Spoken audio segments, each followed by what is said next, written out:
नवी मुंबईतील APMC police Thane हद्दीत जुन्या वादातून एका तरुणाची हत्या झाल्याची घटना मंगळवारी रात्री घडली। या घटनेत 10 ते 12 जणांच्या टोळक्यानं तरुणाला घेरून मारहाण करत धारदार मार केली। ही संपूर्ण घटना सीसीटीव्ही कॅमेऱ्यात कैद झाली असून नवी मुंबईत खळबळ उडाली। मयत तरुणाचं नाव अमित यादव, वय वर्ष 20 असं असून तो खैरणे गाव येथील कोपरी परिसरात राहत होता। आरोपी आणि मयत हे मूळचे उत्तर प्रदेश येथील असून त्यांच्यात पूर्वी किरकोळ वाद झाले होते।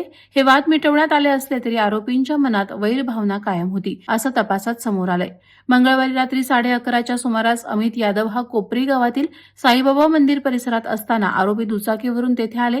लकी शेख, अरहम पटेल, प्रकाश सिंग उर्फ चपटी, अजय निर्मल, वसई राई, सोहेम शेख, साहिल उर्फ प्रायव्हेट, सुफियान खान उर्फ बंबईया, अफसर पटेल, आमिर खान उर्फ कालिया, मोहम्मद शेख आणि अन्य आरोपींनी त्याला घेरून केली।